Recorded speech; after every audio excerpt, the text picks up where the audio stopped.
जोहार साथियों, आज फिर आपके बीच प्रीवियस ईयर क्वेश्चंस सॉल्व करने के लिए मैं हाजिर हूं। साथियों, अब देखते हैं आगे। यहां पहला प्रश्न है, गौतम बुद्ध का जन्म किस स्थान में हुआ था? तो यहां देखते हैं इनका जन्म लुम्बिनी में हुआ था। और ये लुम्बिनी कहां है तो इसका डिटेल देखते हैं। यहां देखेंगे कि 563 ईसा पूर्व लुम्बिनी में हुआ था। और लुम्बिनी वर्तमान में कहां है? ये नेपाल में है। वर्तमान में ये लुम्बिनी जो स्थान है ये नेपाल में है। और इनका जन्म जो हुआ था ये बैसाख पूर्णिमा के दिन हुआ था। यहां तीन चीज ध्यान देंगे। फर्स्ट में 563 ईसा पूर्व में हुआ था। कहां हुआ था? लुम्बिनी नामक ग्राम में हुआ था। ये ग्राम कहां है वर्तमान में? नेपाल में है। और इधर देखते हैं बैसाख पूर्णिमा के दिन हुआ था। दूसरा, इनका निधन जो है 483 ईसा पूर्व में कहा? कुशीनगर। और ये भी बैसाख पूर्णिमा के दिन हुआ था। जन्म भी बैसाख पूर्णिमा के दिन और मृत्यु भी बैसाख पूर्णिमा के दिन। जन्म लुम्बिनी में जो नेपाल में स्थित है, मृत्यु कुशीनगर जो भारत में स्थित है। अब यहां देखिए इनका वास्तविक नाम देखेंगे तो सिद्धार्थ है। इनका वास्तविक नाम सिद्धार्थ था। और इनकी पत्नी का नाम यशोधरा और इनका पुत्र का नाम राहुल था। और इनके पिताजी का नाम सुदोधन, माता का नाम महामाया देवी। जब 7 दिन हुआ था गौतम बुद्ध का जन्म हुए, उसी दिन इनकी माता की मृत्यु हो जाती है। बाद में इसकी मौसी महा प्रजापति गौतमी इसका लालन पालन करते हैं और फिर बड़े तक देखभाल यही करती है। और इनकी ज्ञान प्राप्ति कहां हुआ था? बोध गया में। वो भी कहां? पीपल पेड़ के नीचे। और पीपल पेड़ के नीचे इनको ज्ञान की प्राप्ति हुई। तब से ये कहलाए, ये पेड़ क्या कहलाया? बोधि वृक्ष कहलाया। और गौतम बुद्ध खुद बोधित कहलाए। रंजना नदी के किनारे पीपल पेड़ के नीचे बोध गया में गौतम बुद्ध को ज्ञान की प्राप्ति हुई थी। और ये भी काम का हुआ था बैसाख पूर्णिमा के दिन।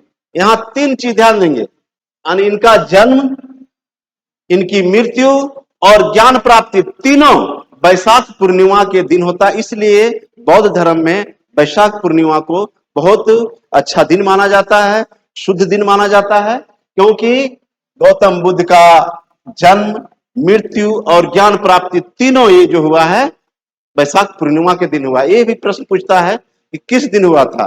बैसाख पूर्णिमा ऑप्शन रहेगा, आप पकड़ेंगे। इन्होंने पहला उपदेश दिया था कहां? सारनाथ में दिया था, जो यूपी में है। और इनकी भाषा जो थी उपदेश देने की, पाली। उस समय क्षेत्रीय भाषा पाली चलती थी। इसलिए गौतम बुद्ध ने लोगों को आसानी से समझाने के लिए पाली भाषा को ही चुना और पाली भाषा से लोगों को उपदेश दिया। इनके गुरु थे अलार कलाम। इनके गुरु जो हुए अलार कलाम हुए। तो इस तरह से गौतम बुद्ध के बारे में बहुत कुछ सीख लिया। नेक्स्ट क्वेश्चन है, चौसा की लड़ाई कब लड़ी गई थी? तो चौसा की लड़ाई किसके किसके बीच होती है और कब लड़ी गई है, ये देखिएगा। यहां ध्यान दीजिए, चौसा की लड़ाई 1539 ईस्वी में ये हुमायूं और शेरशाह के बीच लड़ी जाती है। चौसा की लड़ाई लड़ी जाती है। चौसा जो बक्सर के बगल में स्थित है। तो यहां देखिए कि 26 जून 1539 को हुमायूं और शेरशाह के बीच लड़ी गई थी, जिसमें हुमायूं की हार होती है। फिर दोबारा देखते हैं कि कनौज, जो कनौज में बेलग्राम में एक जगह है, वहां पर 1540 में फिर हुमायूं और शेरशाह के बीच लड़ी गई लड़ाई, यानी दोनों के बीच लड़ाई होती है, जिसमें हुमायूं बुरी तरह हार जाता है और फिर इसे भारत से बाहर जाना पड़ता है। भारत से इसे निकाल दिया जाता है। और फिर पुनः जब शेरशाह की मृत्यु हो जाती है तो 1556 में पुनः हुमायूं भारत में आकर के शासन सत्ता संभालता है। अगला प्रश्न है, मुगल काल में झारखंड को किस नाम से जाना जाता था? अलग अलग कालखंडों में अलग अलग नाम से इन्हें पुकारा गया है झारखंड को, लेकिन यहां है इसमें मुगल काल में। तो मुगल काल में झारखंड को कुकरा या खुखरा के नाम से जाना जाता था। कुकरा कहें या खुखरा भी कहा जाता था। अगला प्रश्न है, मौर्य राजवंश के संस्थापक कौन है? यहां दिए गए कुछ ऑप्शन है जिसमें मौर्य वंश के संस्थापक कौन है, मौर्य साम्राज्य के संस्थापक कौन है। अब यहां देखिए, अशोक, बिंदुसार और चंद्रगुप्त, तीनों ये मौर्य वंश से संबंधित है। लेकिन सबसे पहले यहां देखेंगे फर्स्ट नंबर में चंद्रगुप्त मौर्य जो थे, ये नंद वंश के शासक घनानंद को हरा करके 322 ईसा पूर्व में मगध पर शासन सत्ता स्थापित किया था और मौर्य साम्राज्य की स्थापना की। और इसके गुरु के बारे में आप लोग जान रहे हैं, चाणक्य, उनका अन्य नाम विष्णुगुप्त और कौटिल्य भी है। इनके प्रधानमंत्री हुए, इनके गुरु हुए और उन्हीं के मार्गदर्शन में चल करके इन्होंने मौर्य साम्राज्य की स्थापना की। घनानंद को हरा करके, नंद वंश के शासक घनानंद को हरा करके मौर्य वंश की स्थापना की थी। इसके बाद सेकंड में आते हैं बिंदुसार, इसी वंश के थे बिंदुसार। और फिर इसका पुत्र है चंद्रगुप्त मौर्य का पुत्र हुआ बिंदुसार, और बिंदुसार का पुत्र हुआ सम्राट अशोक। ये महान 3 शासकों के द्वारा मौर्य वंश को और मगध को इतना अधिक शक्ति दिया कि मगध उस समय के सबसे शक्तिशाली जनपदों में जाना जाता था। अगला प्रश्न है, शाहजहां ने किस स्मारक का निर्माण नहीं किया था? शाहजहां जो है कला के क्षेत्र में, भारत में कला स्थापत्य के क्षेत्र में इसके काल को स्वर्ण युग कहा जाता है। और शाहजहां ने बहुत सारे स्मारक बनाए, बहुत सारे भवन बनाए। इसमें से देखिएगा, जामा मस्जिद इन्होंने बनाया, ताजमहल इन्होंने ही बनाया और लाल किला इन्होंने, तीनों इसमें जो ऑप्शन दिया गया है, जामा मस्जिद, ताजमहल और लाल किला, ये तीनों शाहजहां ने बनाया था। लेकिन ये कुतुब मीनार है, इसका निर्माण कुतुबुद्दीन ऐबक। तो कुतुब मीनार जो दिल्ली सल्तनत का प्रथम शासक था, प्रथम, इसे गुलाम शासक भी कहा जाता है, तो प्रथम दिल्ली सल्तनत का शासक था कुतुबुद्दीन ऐबक, उन्होंने ही कुतुब मीनार का निर्माण किया था। तो ये शाहजहां जामा मस्जिद, ताजमहल और लाल किला बनाया और कुतुब मीनार बनाया कुतुबुद्दीन ऐबक ने। अगला प्रश्न है, कुरुक्षेत्र कहां स्थित है? कुरुक्षेत्र इसलिए प्रसिद्ध है क्योंकि यहां महाभारत का युद्ध हुआ था और यह है हरियाणा में। याद रखिएगा, कुरुक्षेत्र जो स्थित है, जहां महाभारत का भयंकर युद्ध चला था कौरवों और पांडवों के बीच, ये कहां स्थित है? हरियाणा राज्य में वर्तमान में स्थित है। अगला प्रश्न है, निम्न में से कौन पंजाब का शेर, पंजाब का शेर या शेर ए पंजाब के नाम से लोकप्रिय है? इसमें से इसे पंजाब का शेर कहा जाता था। अब देखेंगे, बाल गंगाधर तिलक, विपिन चंद्र पाल, लाला लाजपत राय और अरबिंदो घोष। यहां नाम सुने होंगे आप लोग, लाल, बाल और पाल, ये 3 यही हैं। लाला लाजपत राय, बाल गंगाधर तिलक और विपिन चंद्र पाल, ये तीनों जब उग्रवादी गुट के नेतृत्व कर रहे थे, यानी क्रांतिकारी गुट के नेतृत्व कर रहे थे, तो यहां देखेंगे कि लाला लाजपत राय जो पंजाब से आते थे, इन्हें पंजाब का शेर कहा जाता था। लाला लाजपत राय को पंजाब का शेर कहा जाता। और भी लाला लाजपत के बारे में जानेंगे। इतना ही नहीं, लाला लाजपत राय को देखिए, ये पंजाब केसरी के नाम से भी जाना जाता था, के नाम से भी प्रसिद्ध है। और इन्होंने पंजाब नेशनल बैंक, लक्ष्मी बीमा कंपनी की स्थापना की थी। लाला लाजपत राय पंजाब नेशनल बैंक और लक्ष्मी बीमा कंपनी की उस समय स्थापना की थी, सोचिए। फिर है 30 अक्टूबर 1928 ईस्वी को इन्होंने लाहौर में साइमन कमीशन की स्थापना 1927 ईस्वी में लंदन में हुई थी। लेकिन यह भारत आता है 28 में। साइमन कमीशन जब भारत में आया तो इसका जबरदस्त विरोध हुआ। उसी में से लाहौर में विरोध कर रहे थे 30 अक्टूबर 1928 को कौन? लाला लाजपत राय। और यहां क्या होता है देखिए, तो ये साइमन कमीशन के विरोध में आयोजित एक विशाल प्रदर्शन में लाला लाजपत राय हिस्सा लिया था, जिसके दौरान अंग्रेजों के द्वारा लाठीचार्ज किया गया और जिसमें ये बुरी तरह से घायल हो गए। कौन? लाला लाजपत राय। अब क्या है, जब घायल होते हैं तो उस समय इन्होंने कहा था अंग्रेजों को, मेरे शरीर पर पड़ी एक एक लाठी ब्रिटिश सरकार के ताबूत में एक एक कील का काम करेगी। ये लाला लाजपत राय जब घायल होकर गिर गए उस समय उनका वचन ये था। और 30 अक्टूबर को घायल हुए और नवंबर 1928 को इस चोट के वजह से इनकी मृत्यु हो जाती है। लाला लाजपत राय ने कुछ किताबें लिखी थी, जिसमें देखिएगा अनहैप्पी इंडिया इन्होंने ही लिखा था। इसका अर्थ होता है हिंदी में दुखी भारत। और यह भी प्रश्न बहुत बार एग्जाम में पूछा जा चुका है कि अनहैप्पी इंडिया किसने लिखी थी, तो लाला लाजपत राय ने। और 1928 में इन्होंने अंग इंडिया, इंग्लैंड डेप्ट to India, the political future of India और the story of my life, ये सब जो किताबें हैं ये खुद इन्होंने ही लिखा था, लाला लाजपत राय ने।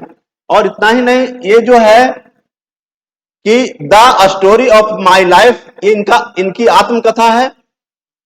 और एक पत्रिका वहां चलता था पंजाब में, द पंजाब, ये पत्रिका के संपादक हुआ करते थे। अगला प्रश्न है, 12 मार्च 1930 को गांधी जी ने दांडी मार्च कहां से शुरू किया था? चलिए साबरमती आश्रम से अब इसके बारे में थोड़ा सा देखते हैं आगे।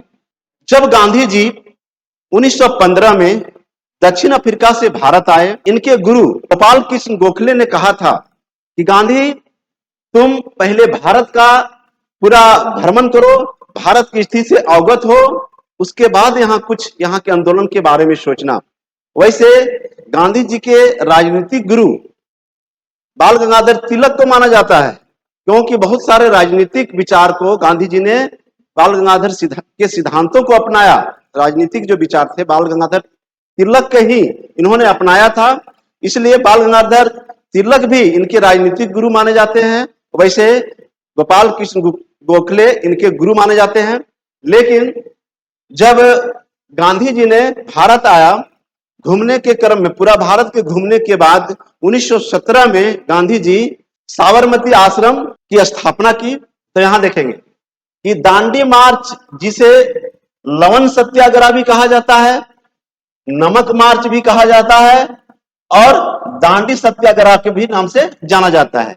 तो दांडी मार्च को हम लोग कितने नाम से जानते हैं? लवण सत्याग्रह, नमक मार्च और दांडी सत्याग्रह। गांधी जी जब सविनय अवज्ञा आंदोलन शुरू करने जा रहे थे तो बोले कि जनता को अधिक से अधिक कैसे जोड़ा जाए। तो उस समय अंग्रेजों ने नमक पर टैक्स लगा दिया था, जो गरीब से लेकर के अमीरों तक को प्रभावित किया। उसके खिलाफ में गांधी जी ने यह आंदोलन चलाया था। और देखिए इसकी शुरुआत, यानी दांडी मार्च की शुरुआत गांधी जी ने 12 मार्च 1930 से कहां से किए थे? तो गुजरात के साबरमती आश्रम, जिसकी स्थापना गांधी जी ने 1917 में की थी। और यहां से शुरू करते हैं अपने 78 साथियों के साथ। और 6 अप्रैल 1930 को ये दांडी पहुंचते हैं और वहां जाकर के इनको तोड़ते हुए इन्होंने अपने हाथों से नमक बना करके इस कानून का बहिष्कार किया। और यहां से देखेंगे साबरमती आश्रम से दांडी की दूरी जो देखते हैं तो 240 मील के लगभग था। और यहां पहुंचने में गांधी जी को कितना लगा? 24 दिन लग गया था पहुंचने में। तो उस समय साबरमती आश्रम को उस समय बोला जाता था इन्हें नवसारी कहा जाता था। ये ध्यान रखेंगे, साबरमती का नाम उस समय नवसारी था। सुभाष चंद्र बोस ने गांधी जी की नमक सत्याग्रह की तुलना किससे किए थे? नेपोलियन के पेरिस यात्रा से की थी। नेपोलियन ने अपनी यात्रा कहां से शुरू की थी? पेरिस से। उसी के साथ सुभाष चंद्र बोस ने ये गांधी जी की नमक सत्याग्रह की तुलना की है। यह भी प्रश्न बहुत बार आया है। सुभाष चंद्र बोस ने, अब थोड़ा सा देख लेते हैं कि गांधी जी को सुभाष चंद्र बोस ने ही क्या कहा था? राष्ट्रपिता का नाम दिया है। राष्ट्रपिता जो आज हम लोग कहते हैं राष्ट्रपिता महात्मा गांधी, ये नाम जो राष्ट्रपिता दिया गया है किनके द्वारा दिया गया है? सुभाष चंद्र बोस ने दिया था। और महात्मा नाम जो दिया गया है ये रविंद्रनाथ टैगोर के द्वारा दिया गया है। जब गांधी जी और रविंद्रनाथ टैगोर एक दूसरे से मिलते हैं, तब जब गांधी जी ने गुरु की उपाधि रविंद्रनाथ टैगोर को गुरु कहा, तब रविंद्रनाथ टैगोर ने जवाब में इनको महात्मा कह के पुकारा था। तो यहां देखेंगे कि रविंद्रनाथ टैगोर को गुरु किसने कहा? महात्मा गांधी ने। और रविंद्रनाथ टैगोर ने गांधी जी को महात्मा की उपाधि दी। वहीं राजकुमार शुक्ला ने इन्हें बापू का नाम दिया था। गांधी जी को बापू भी कहते हैं। ये बापू नाम किसने दिया था? राजकुमार शुक्ला। वही राजकुमार शुक्ला जो चंपारण आंदोलन के लिए, चंपारण के किसानों के लिए अगुवाई करके गांधी जी के पास पहुंचा था और गांधी जी को वहां बुलाने का काम किया था। उन्होंने इसे बापू कह के पुकारा था। तो यहां देख ले, कुछ क्वेश्चन जो है बहुत इंपॉर्टेंट है आपके लिए। अगला प्रश्न है, हेमू और अकबर के बीच कौन सी लड़ाई हुई थी? पानीपत की प्रथम लड़ाई, पानीपत की दूसरी लड़ाई, पानीपत की तीसरी लड़ाई और पलासी लूट या पलासी की लड़ाई। तब यहां चलिए तो इनके बारे में जानते हैं कि 1556 पानीपत की 3 लड़ाई हुई, सॉरी 1526, 1556 और 1761 में पानीपत की 3 लड़ाई लड़ी गई थी। तो प्रथम लड़ाई 1556 में ये किसके किसके बीच होती है? देखिएगा, ये इब्राहिम लोदी जो दिल्ली सल्तनत के अंतिम लोदी वंश के शासक था, इब्राहिम लोदी और बाबर के बीच हुई थी। तो प्रथम लड़ाई इब्राहिम लोदी और बाबर के बीच 1526 में। चलिए दूसरा है 1556 में उत्तर भारत के हिंदू शासक सम्राट हेमचंद्र विक्रमादित्य, जिसका लोकप्रिय नाम है हेमू, और अकबर की सेना के बीच पानीपत के मैदान में लड़ा गया था। और अकबर के सेनापति कौन था उसमें? खान जमान और बैरम खां। तो इसके लिए यह निर्णायक जीत थी। तो 1526 में बाबर ने इब्राहिम लोदी को हराया। 1556 में अकबर के सेनापति खान जमान और बैरम खान ने हेमू को हराया। और पानीपत का जो तीसरा युद्ध है, यानी तीसरी लड़ाई 1761 में हुई थी। यह अहमद शाह अब्दाली जो मुगल शासक था और मराठा सेनापति सदाशिवराव भाऊ के बीच हुआ था। अहमद शाह अब्दाली और मराठा सेनापति सदाशिवराव भाऊ के बीच हुआ था, जिसमें अहमद शाह अब्दाली की जीत होती है। तो 3 युद्ध देखे पानीपत के, तीनों का विवरण है। तो इसमें हेमू के साथ 1556 में लड़ाई हुई थी, द्वितीय पानीपत के युद्ध में। अब यहां पलासी की लड़ाई है। तो पलासी की लड़ाई 1757 में हुई थी और ये अंग्रेजों और सिराजुद्दौला के बीच हुआ था। अगला प्रश्न है, रजिया सुल्तान के पिता कौन थे? रजिया सुल्तान के पिता इल्तुतमिश थे। और इल्तुतमिश जो कुतुबुद्दीन ऐबक के बाद दिल्ली के राजगद्दी पर बैठा था। और ये दिल्ली सल्तनत की जब स्थापना हुई तो 1206 ईस्वी में जब कुतुबुद्दीन ऐबक बैठा था, उनकी मृत्यु हो जाती है। तब इल्तुतमिश गद्दी पर बैठता है। जब इल्तुतमिश की मृत्यु होती है तो इसकी बेटी होती है रजिया सुल्तान।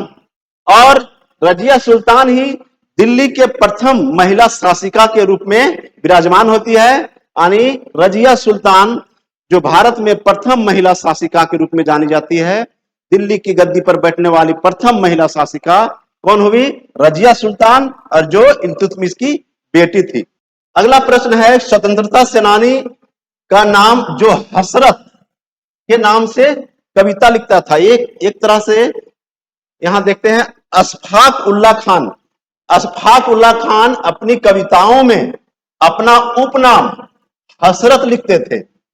और काकोरी कांड जो हुआ था 9 अगस्त 1925 को, तो ये काकोरी कांड के समय अपना नाम इन्होंने रखा था कुमार जी। ये भी ध्यान रखेंगे, जब कविता लिखते थे तो अपना उपनाम देते थे हसरत, लेकिन जब काकोरी कांड हुआ था 9 अगस्त 1925 को, तो वहां अपना नाम क्या रखे थे? कुमार जी।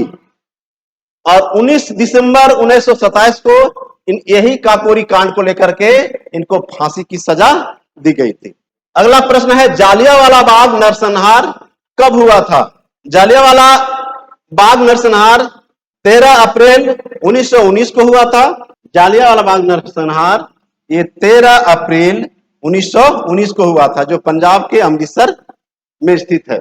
नेक्स्ट क्वेश्चन है, यानी आजादी के भारतीय स्वतंत्रता संघर्ष के लिए किसने नारे में स्वराज मेरा जन्मसिद्ध अधिकार है और मुझे यह पाना होगा, किसने कहा था? यानी स्वतंत्रता मेरा जन्मसिद्ध अधिकार है और मैं इसे लेकर रहूंगा, कहीं कहीं ऐसा भी देता है, तो ये ध्यान रखिएगा। यह बाल गंगाधर तिलक ने कहा था कि स्वतंत्रता मेरा जन्मसिद्ध अधिकार है और मुझे यह पाना होगा। और बाल गंगाधर तिलक, जिसे लोकमान्य भी कहा जाता है, जिसका अर्थ होता है लोगों द्वारा स्वीकृत, यानी लोगों को बहुत पसंद थे। लोकमान्य मतलब लोगों के द्वारा मान, यानी लोगों के द्वारा स्वीकृत, ये उनका उपनाम लोकमान्य भी दिया गया है। और ब्रिटिश औपनिवेशिक पदाधिकारी ने उन्हें भारतीय अशांति के पिता कहा था। याद रखिएगा, किसे भारतीय अशांति का पिता कहा जाता है? तो बाल गंगाधर तिलक को किसने कहा था?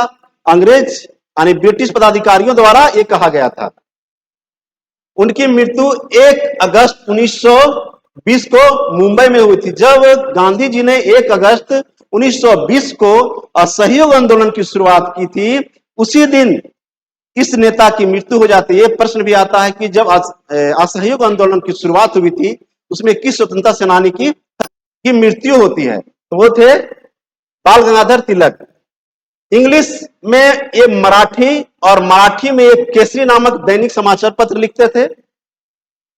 अप्रैल 1916 में इन्होंने होम रूल आंदोलन की शुरुआत की और फिर यही सितंबर में इसके बाद श्रीमती एनी बेसेंट ने मद्रास में होम रूल की स्थापना की। पहले बाल गंगाधर तिलक ने शुरू किया था, अप्रैल में ही शुरू किया था, सितंबर में एनी बेसेंट ने शुरू की थी। अगला प्रश्न है, बिरसा मुंडा का जन्म कहां हुआ था? तो बिरसा मुंडा का जन्म उलीहातू, जो वर्तमान में खूंटी जिला है, लेकिन उस समय यह रांची जिला में स्थित था। उस समय रांची में था, लेकिन वर्तमान में कहें तो यह खूंटी जिला में स्थित है। और 15 नवंबर 1875 को इनका जन्म हुआ था। कहां? उलीहातू। अगला प्रश्न है, स्वतंत्रता सेनानी का नाम जिसे भारत का ओल्ड मैन कहा जाता है। दादा भाई नौरोजी को भारत का ओल्ड मैन कहा जाता है। इनके बारे में भी थोड़ा सा जानते हैं। इनका राजनीतिक दल था लिबरल। दादा भाई नौरोजी का एक राजनीतिक पार्टी थी, यानी राजनीतिक दल था, उसका नाम था लिबरल। और रहनुमाई सभा की स्थापना इन्होंने की थी और राष्ट्र गफ्तार नामक साप्ताहिक समाचार पत्र का ये संपादन और संचालन करते थे। What's and means of India निबंध और poverty and un British rule in India इन्होंने ही लिखा था।